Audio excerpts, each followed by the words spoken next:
La noche, 13:03 la temperatura, noche fría en la ciudad de Luján. Estamos con muchísima gente a través del streaming de Agenda Política en agendapoliticaluján.com. Gracias de verdad a toda la gente que está prendida a agendapoliticaluján.com. Gracias, quiero mandar un gran saludo a Félix Aguilera, mi amigo, fiel televidente de Agenda Política. La voy a recibir, es un gusto recibirla en la noche de Agenda Política a las 10 en punto, a la secretaria de Desarrollo Humano del municipio de Luján, obviamente en la gestión del intendente Leonardo Boto. María Eva Rey, muy buenas noches, el gusto de saludarte desde el piso de Agenda Política. ¿Cómo le va? Hola Juan, buenas noches. Gracias por la invitación. Gracias a vos por atendernos. Bueno, en la producción llegamos al punto de decir la tenemos que invitar, la tenemos que hacer hablar. Todo tiene que ver con todo y lo que se supo este último fin de semana con estos números alarmantes del INDEC en la Argentina, que obviamente le pega al bonaerense, le pega al lujanense, con casi 60% de pobreza infantil, con más de 40% de pobreza en la Argentina. Y queríamos que desde tu boca y obviamente desde la gestión del intendente Boto le comuniquemos y le contemos al lujanense cómo se está trabajando, primero en la asistencia alimentaria, que sabemos que es un trabajo diario y que la pandemia ha crecido y mucho por lo que trajo en cuanto a la retracción económica que trajo la pandemia que sufre nuestro país, y un montón de cuestiones de asistencia que tienen a cargo tu secretaría, que es muy amplia y con muchas cuestiones que decidir y que definir. Contanos un poco cómo viene siendo el trabajo desde esa cuestión, desde la secretaría. Bueno, Juan, primero quiero hacer un relato, digamos, previo a la pandemia, que es que Bien. nosotros ya asumimos con un municipio que había declarado meses previos la crisis alimentaria y la situación de emergencia alimentaria, ¿sí? De hecho, teníamos un municipio que tenía que convocar un comité de crisis alimentaria que aún habiéndolo ordenado, digamos, el Consejo Deliberante no se había hecho y nosotros fue una de las primeras medidas que tomamos porque nos encontramos esa situación, ¿no? Esa es la ciudad que recibimos y a los 3 meses de haber recibido e ingresado a la gestión, bueno, esta pandemia que profundizó mucho esos indicadores que ya estaban, ¿sí? Claramente, una de las prioridades para nosotras, digo, para la directora de abordaje territorial y asistencia crítica, para mí desde la Secretaría, fue lograr bajar los niveles de inseguridad alimentaria que había en Luján, vinculados a que había una subasistencia de la demanda. O sea, teníamos un listado de 2.000, 2.500 familias, no más que eso, y un gran listado de familias en lista de espera que no eran asistidas a pesar de que la necesidad estaba y que el municipio había declarado la emergencia alimentaria. Entonces, ese verano, el verano del 2020, previo a la pandemia, nos dedicamos básicamente a actualizar el listado y ya prontamente pasamos de atender a 2.500 familias a unas 4.000 familias en el mes de marzo del 2020. Bien. Casi que les diría que en pocos meses estábamos por duplicar ese número. Luego vino la pandemia y tuvimos que enseguida territorializar la asistencia para que las personas no se trasladaran en busca de comida y que la asistencia alimentaria fuera cercana en el territorio, llegando así a armar unos 20 puntos alimentarios y en el punto más crítico del año pasado alcanzar de asistir a unas 9.500 familias. Estamos hablando que Luján llegó a asistir alimentariamente en nuestro municipio a 35.000 personas. ¿Y el número de hoy ¿Sí? cuál es, María Eva? El número hoy. Hoy en su momento descendió, durante el verano descendimos a unas 7.000 familias, ¿sí? De aquel número pico de 9.500 familias descendimos a 7.000 familias, cuando se comenzaron a abrir ciertas actividades y se reactivó algo de la economía doméstica de las personas más vulnerables. Hoy estamos casi en unas 8.000 familias, ¿sí? Porque, bueno, a raíz de esta segunda ola, de cierta retracción económica en algunas actividades, bueno, hemos tenido el ascenso nuevamente de la demanda, además vinculada a la demanda de familias que son dadas positivas, digamos, son positivo COVID o son casos sospechosos y que por su situación de vulnerabilidad requieren asistencia durante esos 14 días de aislamiento. Bien, ¿cuáles son las vías en cuanto a la logística de la asistencia alimentaria por parte del municipio? Comedores, obviamente que se deben llevar un gran porcentaje. Después la asistencia de entrega directa en las oficinas de Ituzaingó, Italia, obviamente que deben participar los centros de entregadores comunitarios. Contanos un poco el circuito de la entrega de mercadería en cuanto a la logística y cuáles son los puntos neurálgicos fundamentales al cual asiste el municipio. Bueno, como contaba al principio, inicialmente solo se asistía alimentariamente en 3 comedores municipales que entregaban 200 viandas por día, nada más, y 2.500 familias que retiraban una bolsa de alimentos secos al mes en la calle Italia Ituzaingó, ¿sí? La histórica sede de lo que era políticas sociales antes y que nosotros hoy llamamos abordaje territorial. Lo que decidimos prontamente es que la asistencia alimentaria tenía que ser en territorio, cerca de la gente, con lo cual armamos estos 20 puntos alimentarios que funcionan en las diferentes delegaciones, en las localidades, en el SIC, como vos bien decías, en la Casa de la Juventud, pero también en sociedades de fomento, en lugares de referencia comunitarios, porque también hay que decir que recibimos un municipio con muy escasa infraestructura, entonces mucha de esta asistencia la tuvimos que emprender junto con sociedades de fomento, con referentes barriales. Así que hoy, por ejemplo, la Sociedad de Fomento del Barrio Ameguino, la Sociedad de Fomento del Barrio Zapiola, la Sociedad de Fomento del Barrio Luna, además de las salitas, del SIC, de la Casa de la Juventud, de las delegaciones municipales, todas se han convertido en puntos alimentarios donde llega la asistencia. Además de lo que vos decías, seguimos asistiendo a entre 55 y 60 comedores y merenderos. Los comedores municipales, nosotros teníamos 3 comedores municipales y con la pandemia duplicamos esa cantidad de comedores municipales y llegamos a entregar miles de viandas diarias, ¿sí? Bueno, además la asistencia a familias COVID, que esa asistencia la hace, bueno, una de nuestras nutricionistas con alimentos secos, frescos. Bueno, la asistencia es muy diversa y descentralizada en el territorio. La compra de mercadería hoy requiere la firma de la Secretaria de Desarrollo Humano en cuanto a los pedidos en cantidades, en cuanto a los proveedores, o sigue siendo pura y exclusivamente por parte de Economía y de Compras esa cuestión. En realidad los pedidos de alimentos secos, frescos, siempre los realiza la Dirección de Abordaje Territorial y esta Secretaría. Bien. Siempre los pedidos. No sé a qué te referís. No, me refiero puntualmente, para no retrotraerme mucho, bueno, el escándalo político que significó en su momento una denuncia que no prosperó en la justicia para nada, que fue tirada por la borda, que costó de alguna forma la cabeza del secretario de Economía, Ignacio Peyote, en su momento, y que teníamos entendido, lo abordamos en muchos programas, que se habían optimizado algunos mecanismos para tener las cosas claras. Por eso te hago la pregunta, ¿cómo están funcionando esas cuestiones ahora, teniendo en cuenta ese impacto político tan fuerte que significó el abordaje del tema, sobre todo en medios nacionales, María Eva?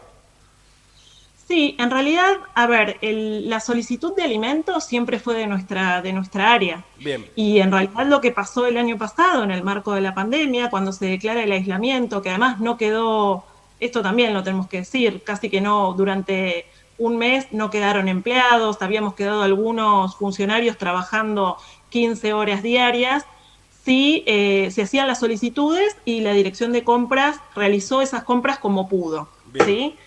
Con el municipio que heredamos, además, con deudas, sin proveedores que nos quisieran vender comida, bueno, todo lo que ya hemos contado en diferentes notas.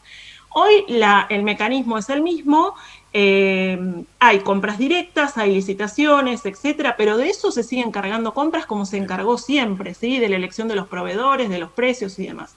Nosotros evaluamos, sí, que los precios, y esto siempre lo hicimos, que los precios estén en el marco de lo que establece el mercado y que sean los productos de la calidad que requerimos, ¿sí? Bien, Voy a otro tema muy sensible que sabemos que corresponde a la cartera al cual sos responsable, que tiene que ver con las políticas que está llevando a cabo el gobierno con respecto a la gente en situación de calle. Queremos que nos cuentes, sabemos que están abordando el tema fuertemente, que ha habido una disminución de gente pernoctando en lugares públicos, en cajeros automáticos, el lugar central que fue en algunos meses en el principio de su gestión, como fue la Recoba, cerca de la Basílica. ¿Cuáles son las políticas que vienen llevando a cabo en esta cuestión, María Eva? Bueno, nosotros a partir de un trabajo que venían haciendo algunas trabajadoras sociales en la gestión anterior, fuimos retomando esa experiencia y armamos un programa para personas en situación de calle que básicamente se propuso en los primeros meses continuar con la asistencia que se venía realizando y mejorarla. Prontamente con la pandemia lo que decidimos es que si se decretaba un aislamiento preventivo y obligatorio para toda la población, las personas en calle tenían que tener la posibilidad de aislarse y por eso armamos un parador. Un parador que en su momento, cuando el aislamiento fue total, cuando estábamos en las primeras fases de aislamiento, duró, bueno, era 24 horas.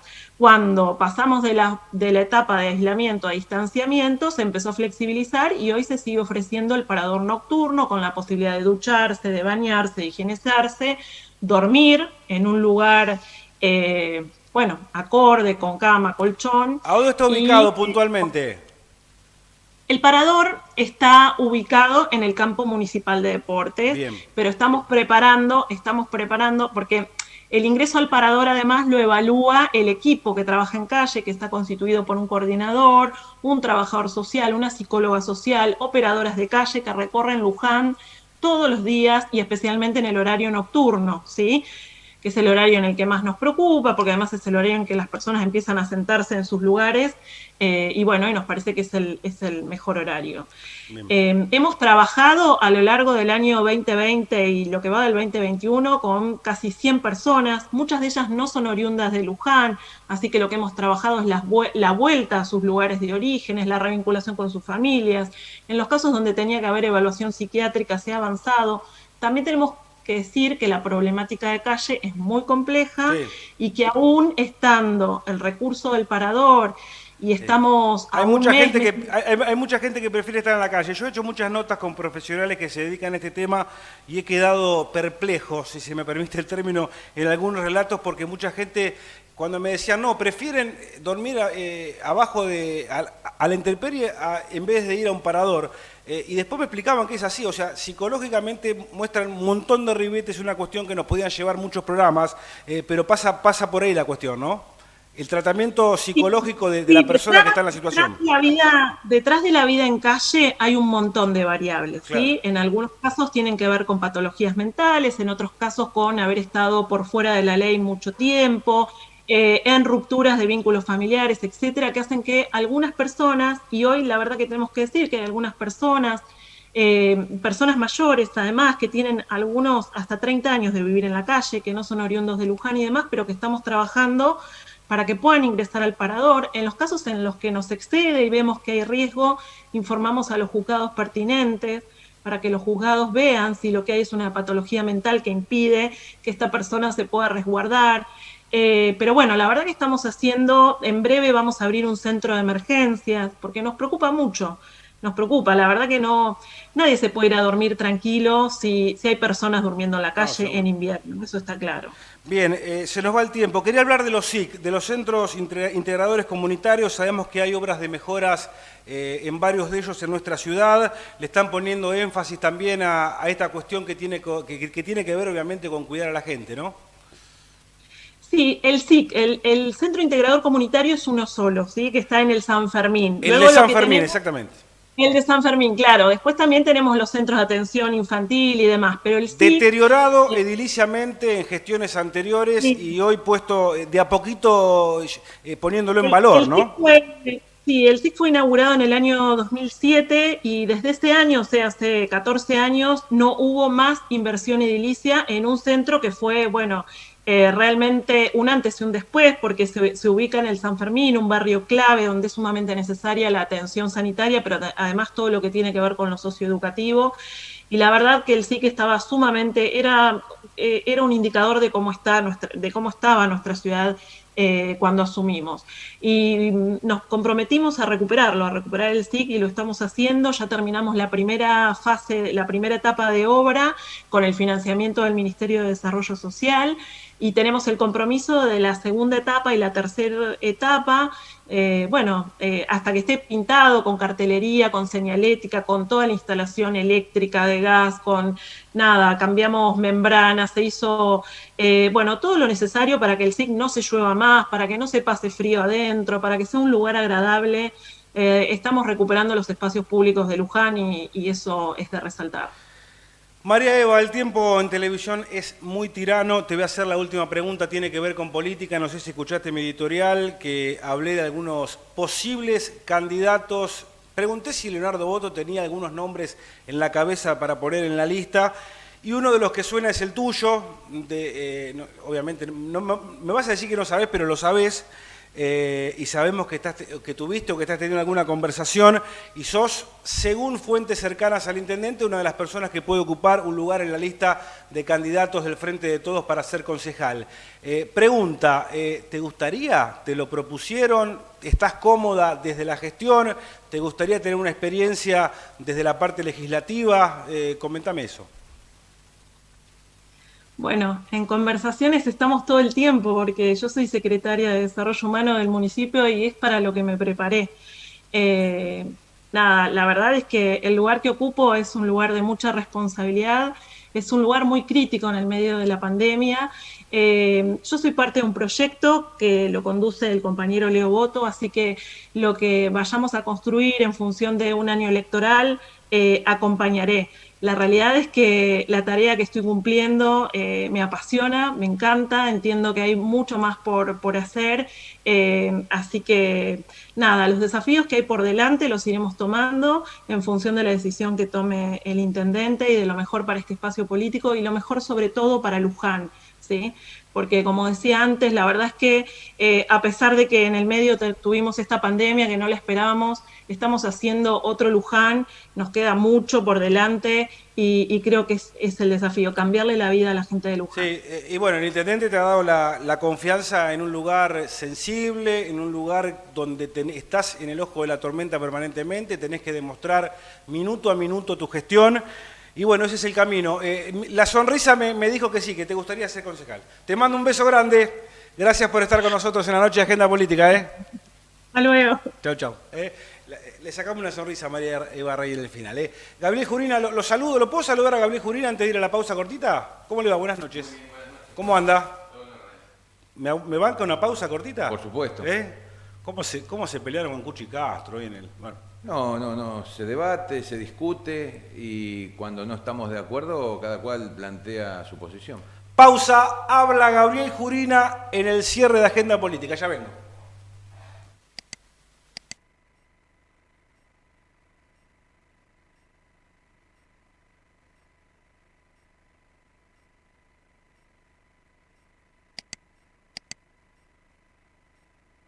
La mejor pastelería de la zona la encontrás en Sweet Pastel, de Silvina Cornejo. Tortas, alfajores, bombones, budines, diversas tartas, brownies, rojes.